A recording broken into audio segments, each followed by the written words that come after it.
আসসালামু আলাইকুম। আজকে আমাদের আলোচনার বিষয় থুজা অক্সিডেন্টালিস। এটি একটি উদ্ভিজ ঔষধ। এটি মূলত সেকেন্ড গ্রেডের শীতকাতর এবং সেকেন্ড গ্রেডের গরম কাতর ঔষধ। অ্যান্টিসরিক, অ্যান্টিসাইকোটিক ও অ্যান্টিসিপ্লিটিক তিনটি মায়াজমের উপরই এটি কাজ করে। ব্যক্তি লক্ষণ কেন্দ্রিক, শিশু প্রধান, অন্তর্বর্তীকালীন ও পলিক্রেস্ট ঔষধ। সাধারণত এটি বাম দিকে আক্রান্ত হয়। শরীরের উপর অংশ বাম দিক ও নিচের অংশ ডান দিকে আক্রান্ত হয়।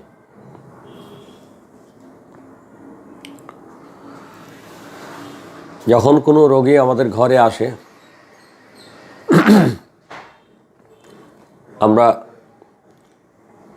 রোগী দেখে অর্থাৎ দর্শন, জিজ্ঞাসা করে অর্থাৎ জিজ্ঞাসন, এবং আমাদের অভিজ্ঞতাটাকে কাজে লাগাই অর্থাৎ অভিজ্ঞান। তো রোগী আসলে আমরা তার শরীর স্বাস্থ্য বা চেহারাটা দেখে একটা আন্দাজ করতে পারি এটি কোন ঔষধের রোগী। তো থুজার পেশেন্ট যদি আমাদের ঘরে আসে তাহলে আমরা সাধারণত কী দেখতে পাই বা পাবো।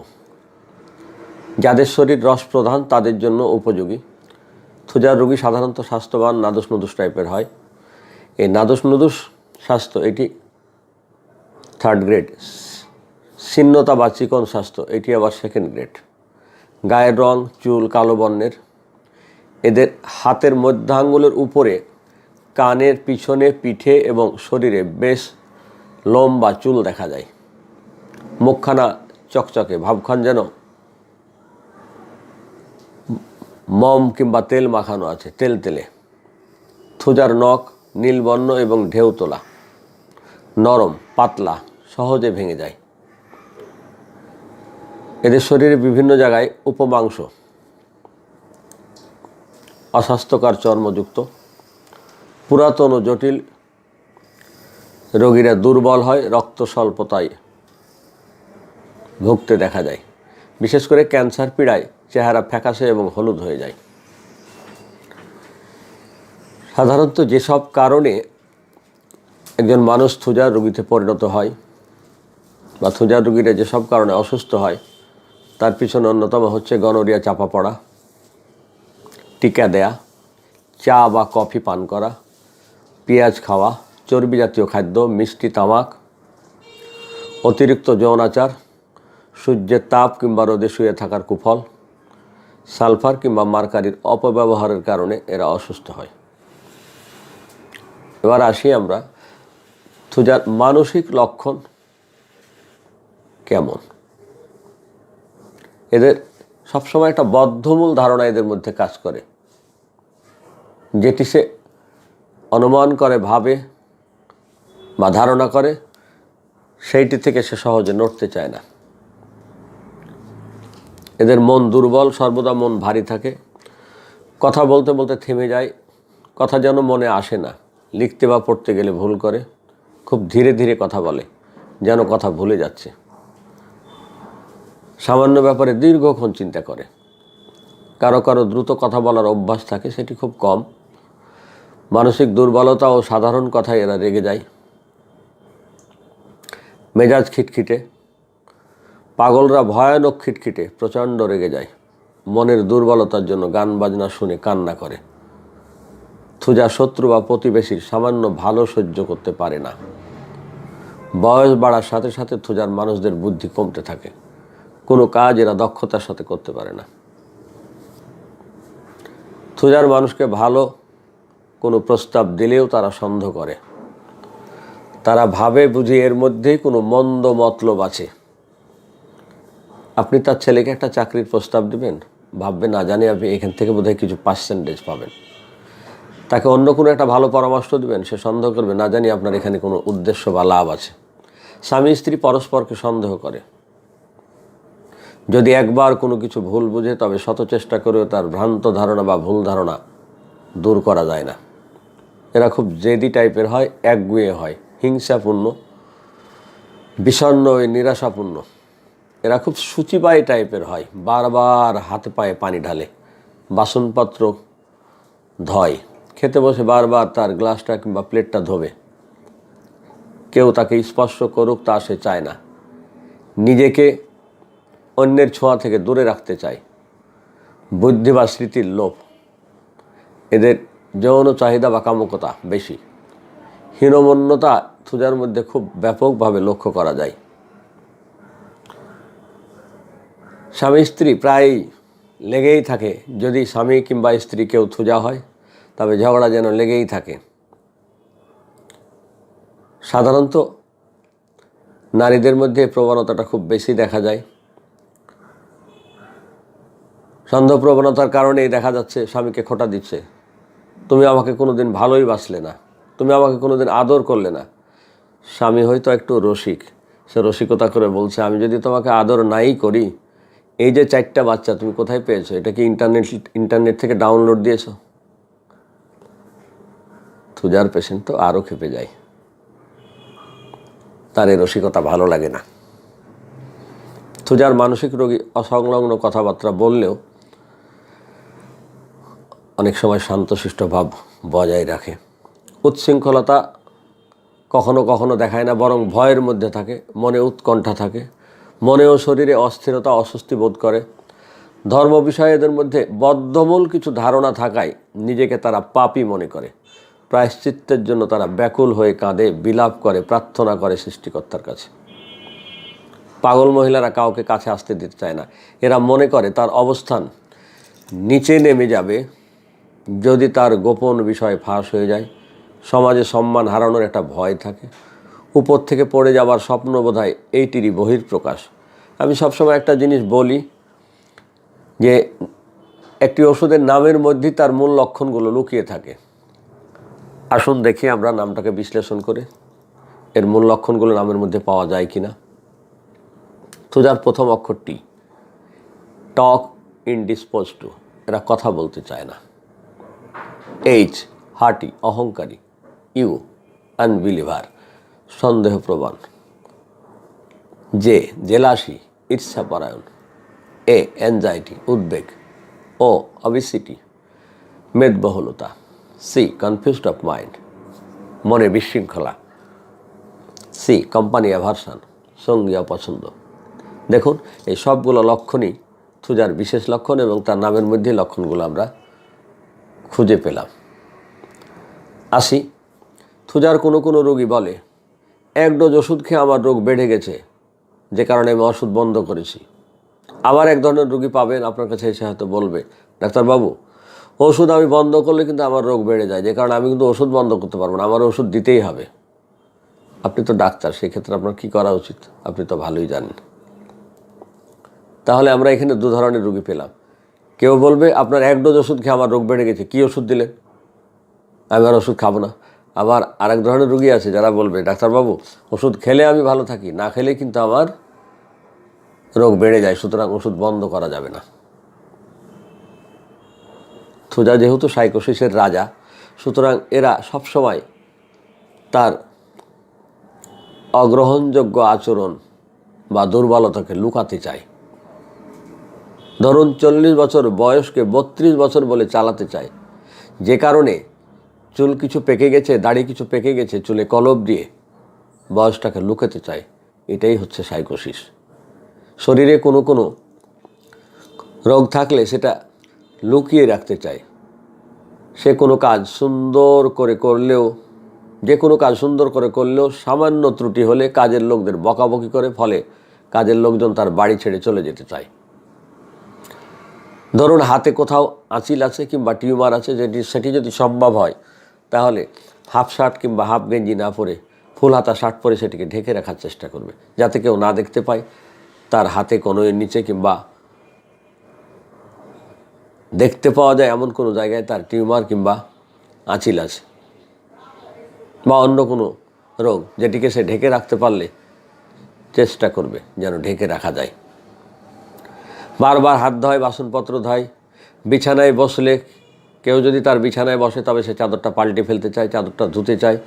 সন্দেহপ্রবণ, এদের মুখে প্রায় হাসি থাকে না, নিজেকে বিচ্ছিন্ন বা একা মনে করে। বিশেষ করে সংসারের বয়স্ক কর্তা ব্যক্তিরা এমনটা বেশিরভাগই করে। এরা 10 যোগ 5 সমান 15 বলবে আর গুনবে। মুখে না বললে যেন গুনাই হয় না। টাকা গুনবে 10, 20, 30, মনে মনে গুনতে পারবে না, উচ্চারণ করে। মুখে না বললে যেন তাদের গুণাটাই কমপ্লিট হয় না। খাবার চুরি করে খাওয়ার থুজার একটি বিশেষ লক্ষণ। এরা সুযোগ পেলে চুরি করে খাবার খায়। ভেবেচিন্তে কথা বলে যাতে কথার মধ্যে ভুল না হয়। খাদ্য, পানীয়, ওষুধ, এমনকি বায়ু প্রবাহ তার ক্ষতি করবে বলে তার মনের মধ্যে একটা ভয় কাজ করে। থুজার মনে সামাজিক অবস্থান, শরীর, ভাবমূর্তি ভেঙে পড়ার একটা ভয় কাজ করে। ধর্মের ব্যাপারে একটা উন্মাদনা কাজ করে। থুজায় কখনো কখনো তাড়াহুড়া করার একটা প্রবণতা লক্ষ্য করা যায়। আনন্দহীন হওয়ার কারণে একসময় আত্মহত্যার প্রবণতাও তাদের মধ্যে লক্ষ্য করা যায়। মৃত্যু কামনা করে, ঝগড়া কলহ এইসব বাড়ির লোকজনদের সাথে করে, বাইরের লোকজনদের সাথে তেমন খুব একটা করে না। কথা বলতে চায় না, চিবিয়ে চিবিয়ে আস্তে আস্তে কথা বলে, ধীরে ধীরে উত্তর দেয়। ডাক্তারকে ভয়, কাউকে শরীর স্পর্শ করতে দিতে চায় না। সবুজ রং এদের ভীষণ পছন্দ। আমার কাছে কেন জানি মনে হয় যে উদ্ভিদ থেকে ওষুধটি তৈরি সেটিও গাঢ় সবুজ রঙের, তাইতে বোধহয় থুজা রোগীরা সবুজ রং পছন্দ করে। রোগীর মনের মধ্যে যে বদ্ধমূল ধারণা কেউ তার পাশে পাশে ঘুরে বেড়াচ্ছে, মনে করে তার দেহ যেন আত্মা থেকে পৃথক হয়ে গেছে, পেটের মধ্যে জীবন্ত কিছু যেন নড়াচড়া করছে, বিশেষত ডান দিকে।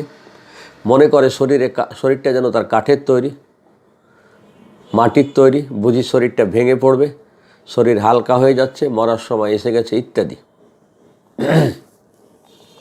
এদের মধ্যে কিছু ভ্রান্ত ধারণা কাজ করে। মনে করে শরীর কাঁচের তৈরি, ভেঙে যাবে।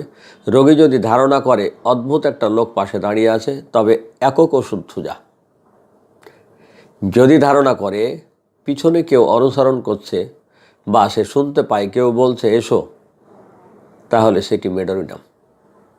যদি মনে করে সামনে লোক আছে, তবে তা কনভ্যালেরিয়া নামক ওষুধ।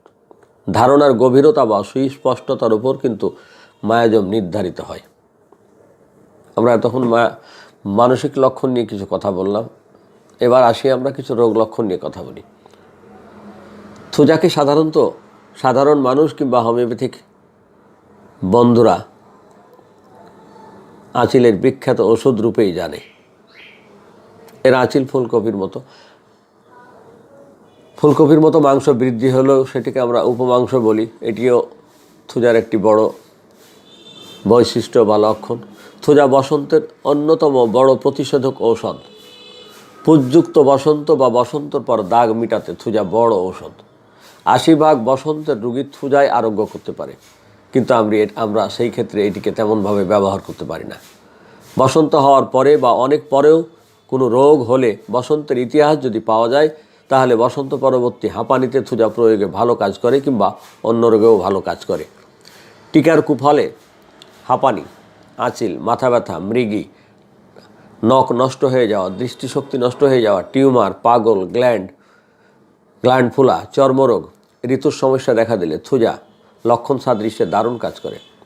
স্ত্রী যন্ত্র আক্রান্ত থাকার কারণে নারীরা স্বামী সহবাসে কষ্ট পায়, পীড়া বাম দিকে বেশি হয়। বায়ুনালীতে কফ, সঞ্চয়বশত উপর্যুপরি কাশি, কাশতে কাশতে মুখ লাল হয়ে যায়। কোষ্ঠবদ্ধের ধাতু, পায়খানা খুব কষা। মাসিকের ব্যথার সময় না কেঁদে থাকতে পারে না। রক্তস্রাব লাল টকটকে। নিষ্ফল মলবেগ ও কুণ্ঠন, এটি প্রথম গ্রেডের লক্ষণ।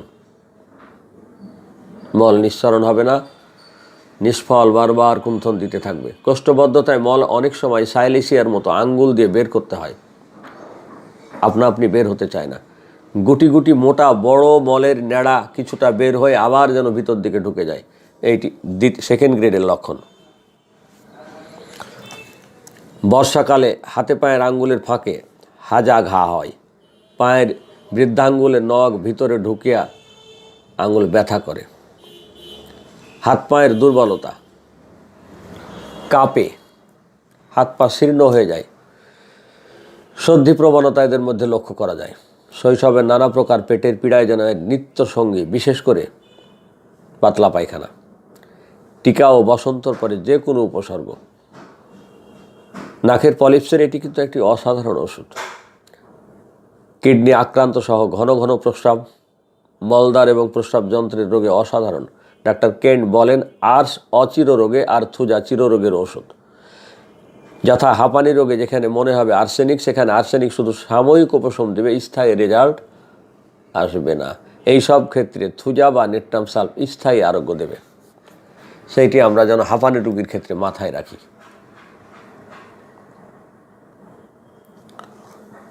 প্রায় সব মানুষকেই টিকা দেওয়া হয় এবং প্রায় সব মানুষই চা পান করে আধুনিক কালে। যাদের টিকা দেওয়া হয়েছে এবং যারা চা পান করে তাদের ক্ষেত্রে থুজা একটি বড় ওষুধ, বড় রোগ প্রতিষেধক ওষুধ। যাদের টিকা দেওয়া হয়েছে কিংবা যারা নিয়মিত চা পান করেন তাদের সাধারণত থুজা অনেক রোগের প্রতিষেধক হিসেবে কাজ করে। চাপা দেওয়া, গনোরিয়ার কুফলে, প্রস্টেটের সমস্যা, প্রস্রাবে বাধাপ্রাপ্তি বা অন্য রোগ। টিকা দেওয়ার ফলে শিশুদের গায়ে যদি উচ্চ তাপমাত্রাযুক্ত জ্বর কিংবা উদ্বেগ দেখা দেয়, সেই ক্ষেত্রে থুজা তার এই জ্বর কিংবা শরীরের এই উদ্বেগ দূর করতে অসাধারণ কাজ করে। ফলে টিকা দেওয়ার প্রাথমিক বা তরুণ অবস্থায় থুজা রোগ প্রতিষেধক হিসাবে কাজ করে। শরীরের আবৃত স্থান শুকনা, কিন্তু যে জায়গাটি ঢাকা থাকে না শরীরের, সেইটি যে ঘাম, এটি একটি অদ্ভুত লক্ষণ। মনে হয় খুব গরম সীসা যেন মলদ্বারে ঢুকানো হচ্ছে। মলদ্বারে ফিসার কিংবা আঁচিল, মলদ্বারে প্রচণ্ড জ্বালা পোড়া, বিশেষ করে ফিসার রোগে অসাধারণ কাজ করে। থুজার কিছু একক লক্ষণ আছে, যেটি প্রথম শ্রেণীর লক্ষণ। এর মাথা ব্যথা, মাথার দুপাশে যেন একটি পেরেক ফুটানো হচ্ছে, যা চেপে ধরলে আরাম পায়। কান ব্যথায় প্রচুর প্রস্রাব, কান ব্যথার সাথে যদি প্রচুর প্রস্রাব হয়। পাকস্থলীর ব্যথা টিকা নেওয়ার পরে, পেটের ডান দিকে যেন জীবন্ত কিছু আছে এমন অনুভূতি। হাত পায়ের পিঠে আঁচিলের মতো উপমাংস, আঙ্গুল হাড়া চারিদিকে জুড়ে বড় হয়। টিকা নেওয়ার পরে যদি কারো আঙ্গুল হয় এবং এটা বেশ ফুলে চারিদিক বড় হয়ে যায়। হাত দুখানা ও পায়ের পাতা ঠান্ডা সহ পুরুদেশ যেন গরম। হাতের আঙ্গুলে পুজ উৎপত্তি টিকা নেওয়ার পরে। এই গেল তার ফার্স্ট গ্রেডের একক লক্ষণ। এবার আমরা আসি ফিজিক্যাল জেনারেল কিছু লক্ষণ, যেটিকে আমরা ইচ্ছা অনিচ্ছা, সহ্য অসহ্য এসব বলি আর কি। ইচ্ছা সেকেন্ড গ্রেড, লবণ, কাঁচা পেঁয়াজ এবং ঠান্ডা খাবার পছন্দ, এই তিনটি হচ্ছে সেকেন্ড গ্রেড। খাদ্য অসহ্য ফার্স্ট গ্রেড, সেটি হচ্ছে পেঁয়াজ।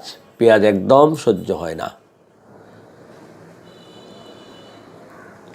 সেকেন্ড গ্রেডে আছে কফি এবং চা। সবচেয়ে উপযুক্ত খাবার থুজার রোগীদের জন্য ঠান্ডা পানীয়, তাতে রোগী ভালো থাকে। এর ঘাম, ঘুমের মধ্যে প্রচুর ঘাম হয়।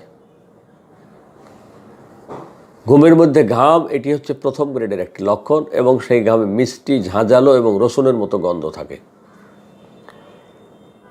একক লক্ষণ একটি আছে, তার গোপন অঙ্গে যে ঘাম হয় সেটি মধুর মতো গন্ধ থাকে। থুজার রোগীরা বাম পাশে শুতে পছন্দ করে, এটি হচ্ছে ফার্স্ট গ্রেডের লক্ষণ। থুজার রোগী শরীরের ভাঁজের জায়গায় হাত দিয়ে সেই হাত শুকে দেখে। শরীরের বিভিন্ন জায়গায় যে ভাঁজ আছে সেই ভাঁজে তার হাত দিয়ে সেটিকে শুকে দেখে। সকালে সহজে ঘুম ভাঙতে চায় না। তিতা দ্রব্য তার পছন্দ। আমরা কিছু কিছু ওষুধের সাথে কিছু কিছু ক্ষেত্রে তুলনা করব থুজাকে। লাইকোপোডিয়ামের সাথে যেসব ক্ষেত্রে তুলনা করতে পারি: আত্মবিশ্বাসের ঘাটতি, প্রতিযোগিতার জন্য পরিকল্পনা করতে থাকে, কাঁচা মরিচ, কাঁচা পেঁয়াজ একদম অসহ্য, পায়ে দুর্গন্ধ থাকে, সকালে ডায়রিয়া, পায়ের পাতা ফাটা। আবার সাইলিয়াসিসের সাথে আমরা তুলনা করতে পারি: আত্মবিশ্বাসের ঘাটতি, মরিচ, পায়ের ঘাম, সাইনোসাইটিস, টিকার কুফল, নখের বিকৃত এবং নখ ভেঙে যাওয়া। স্ট্যাফিসেগ্রিয়ার সাথে আমরা যে ক্ষেত্রে তুলনা করতে পারি তা হচ্ছে এরকম: শ্রদ্ধাবোধের ঘাটতি, অনুভূতি প্রকাশ করে না, কন্ডাইলোমা, ফাইব্রয়েড, মাথা ব্যথা, অকালে দাঁত ক্ষয় এবং অতিরিক্ত যৌনাচার। এখন আমরা আসি অনিচ্ছা। টাটকা মাংস, পেঁয়াজ এবং আলুতে একেবারেই অনিচ্ছা থুজার পেশেন্টদের। থুজার পেশেন্টদের ঘুম এবং স্বপ্ন কেমন? নিদ্রাহীনতা, ঘুম ঘুম ভাব, এটি হচ্ছে প্রথম গ্রেডের লক্ষণ। স্বপ্ন কি? মৃত ব্যক্তির উপর থেকে পড়ে যাবার উৎকণ্ঠা এবং দুর্ভাগ্যের স্বপ্ন দেখে। এই তিনটি স্বপ্নই ফার্স্ট গ্রেড। আমি সবসময় বলি যে দর্শন, জিজ্ঞাসন, অভিজ্ঞান। তা এতক্ষণ আমি আলোচনা করলাম প্রথমে যে দর্শন দেখে কি বুঝবো, জিজ্ঞাসা করে যা বুঝবো তা আমরা মানসিক লক্ষণ এবং রোগ লক্ষণের মধ্য থেকে এতক্ষণ আলোচনা করলাম। অভিজ্ঞান, একজন চিকিৎসক যখন দীর্ঘদিন প্র্যাকটিস করেন তখন তার অভিজ্ঞতায় যেসব জিনিসগুলো পাওয়া যায় সেটিকে আমরা অভিজ্ঞান বলছি। এই অভিজ্ঞানে কি কি আছে আমরা একটু দেখব থুজার। এটি অতীব গুরুত্বপূর্ণ একটি জিনিস। পৃথিবীর সমস্ত বড় বড় মনীষীদের গবেষণার, দীর্ঘদিনের প্র্যাকটিসের মাঝে গবেষণার যে ফল, সেইগুলোই হচ্ছে অভিজ্ঞান। অভিজ্ঞানগুলো আমি আপনাদের সামনে একটু তুলে ধরার চেষ্টা করব। এরা সাধারণত রসপ্রধান শরীরের, রসপ্রধান শরীর সাইকোসিসের একটি বড় বৈশিষ্ট্য। থুজা সাইকোসিসের দোষযুক্ত মনোবৃত্তির শ্রেষ্ঠ ঔষধ। মনের সুদৃঢ় মনোবৃত্তিকে বিপর্যস্ত করে কাল্পনিক ধারণা, ভুল অনুভূতি সৃষ্টি করাই যেন থুজার বৈশিষ্ট্য। সন্দেহবশত অন্যায়ভাবে 40% মানুষ বিচার বা মামলার সম্মুখীন। বিবাহবন্ধন বিচ্ছেদের পিছনে সাইকোসিসের নীচ ও ঈর্ষাপ্রবণ মন দায়ী। আজকে পৃথিবীতে যত মানুষ বিচার বা মামলার সম্মুখীন তার 40% প্রায়, এবং বিবাহ বিচ্ছেদের প্রায় 40% এই সাইকোসিসের কারণেই। ডাক্তার কেন্ট বলেন, থুজা বারবার প্রয়োগ করলে শরীরে সারা জীবনের জন্য একটি কঠিন মায়াজম অর্থাৎ সাইকোসিস স্থায়ীভাবে বাসা বাঁধে। সেই কারণে আমরা ডাক্তার ভাই বোনদের, বিশেষ করে তরুণ শিক্ষার্থীদের অনুরোধ করব, আমরা যেন কোনো রোগীতে দীর্ঘদিন বারবার থুজা দিতে না থাকি, বুঝে শুনে অন্তত প্রয়োগ যেন করি। না হলে এই মানুষটি সারা জীবনের জন্য সাইকোসিস মায়াজমে আবদ্ধ হয়ে পড়বে। টিকার কুপাল থেকে শিশুদের উদারময় হতে থাকলে এটি দারুণ কাজ করে। টিকা দেওয়ার পরে যদি কোনো শিশুর উদারময় দেখা দেয় তাহলে দারুণ কাজ করে। সাইকোসিস দোষে দুষ্ট দুজন নারী একসাথে বসবাস করতে পারে না, ঝগড়া লেগেই থাকে। নিরীহ নারী জাতি সবচাইতে সাইকোসিসে আক্রান্ত হয়। সাইকোসিস যেন নিরীহ নারী জাতিকে খুব পছন্দ করে, যে কারণে তাদের মধ্যে এই প্রবণতাটা বেশিরভাগে দেখা যায়। সবচাইতে ব্যস্ততা, হিংসা, অসন্তুষ্টি, বিরক্তি, প্রতিশোধ পরায়ণ সাইকোসিসের অন্যতম নিদর্শন। সাইকোসিস প্রবণ মানুষেরা বিকলাঙ্গ, খর্বাকৃতি, অক্ষম, বুদ্ধি কম হতে দেখা যায়। সাইকোসিসের রোগীরা বেড়ে ওঠার সময় নানা কষ্টকর লক্ষণে ভোগে। সাইকোসিস মাতা পিতার বেশি সন্তান জন্মায় না।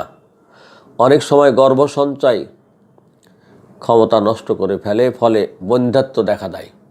বন্ধ্যাত্বর পিছনে অন্যতম দায়ী সেটি হচ্ছে সাইকোসিস মায়াজম। জরায়ু ও স্ত্রীযন্ত্রের সকল বিশৃঙ্খলার পিছনেই সাইকোসিস দায়ী। স্ত্রীলোককে রোগ প্রমাণ করাই সাইকোসিসের যেন প্রধান লক্ষ্য।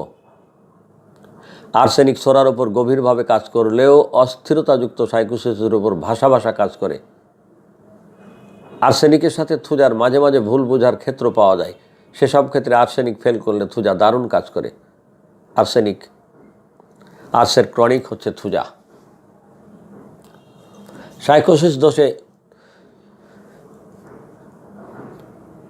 জননেন্দ্রিয়ের শক্তি প্রবলভাবে আক্রান্ত হয়। অর্জিত ও বংশগত সাইকোসিস দোষের কারণে 90 জন স্ত্রীলোক অস্থিকটরের নানান বিশৃঙ্খলায় ভুগতে দেখা যায়।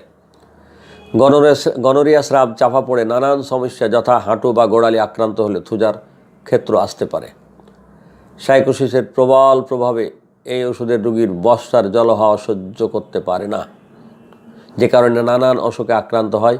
স্যাঁতস্যাঁতে স্থান সহ্যই হয় না। উড়ে বেড়া, মরা ব্যক্তির স্বপ্ন, উপর থেকে পড়ে যাওয়ার স্বপ্ন দেখে, এইসব বদ্ধমূল ধারণার বহিঃপ্রকাশ মাত্র। চাপা পড়া গনোরিয়া স্রাব ফিরিয়ে আনতে থুজা অসাধারণ কাজ করে। আচিল অসদৃশ্য বিধানে আরোগ্য করলে থুজার ক্ষেত্র আসতে পারে। যদি লক্ষ্য করেন রক্ত স্বল্পতা, বাত ব্যথা, ঋতুকষ্ট, বুঝবেন সাইকোসিস। অর্জিত গনোরিয়া স্রাব যে দ্বার দিয়ে প্রবেশ করে সে দ্বার দিয়ে বের হলেও নারীর বেলায় তা সবসময় হয় না। সাপ বা পশুর বিষের কুফলে এটি অসাধারণ কাজ করে। গনোরিয়া চাপা পড়ে সাইকোসিস জন্ম নিলে সন্দেহ প্রবণতা, অবিশ্বাস, কথা গোপন করা, ছলনা করা, চুরি করার অভ্যাস, মাদক গ্রহণের প্রবৃত্তি জন্মে। ফলে এদের মুক্ত বুদ্ধির বিকাশ ঘটে না, খুঁতখুঁতে হয়ে পড়ে। বাম কাতে শুলে মরা মানুষের স্বপ্ন দেখে। ডাক্তার কেন্ট বলেন, মেয়েদের জরায়ু বা ডিম্বকোষ আক্রান্ত হলে প্রচণ্ড মেজাজ, হঠাৎ কলহপ্রিয় ও অভদ্রতা প্রকাশ পায়।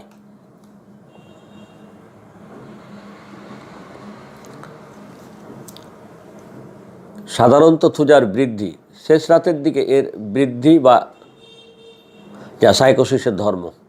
ভিজা ঠান্ডায়, রাত্রিকালে, ভোর বা অপরাহ্নে, ঋতুকালে, পেঁয়াজ রসুন সেবনে, টিকা গ্রহণে প্রতি বছর অন্তর এর বৃদ্ধি লক্ষ্য করা যায়।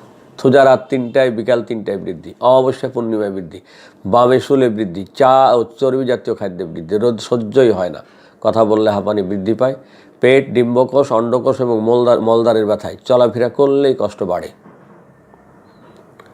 উপশম: গরম বায়ু প্রবাহে মাথা আচ্ছাদিত করলে, হাঁটলে, এক পায়ের উপর অন্য পা আড়াআড়িভাবে চাপালে একটু উপশম লাগে বা ভালো লাগে। ডানে শুলে উপশম, চিঠে শুলে স্বাচ্ছন্দ্য বোধ করে। বাহু ও স্কন্ধের ব্যথা, নড়াচড়ায় উপশম। থুজার ক্রনিক হচ্ছে মেডোরিনাম। যেই ক্ষেত্রে থুজা ফেল করে সেই ক্ষেত্রে মেডোরিনাম অসাধারণ কাজ করে।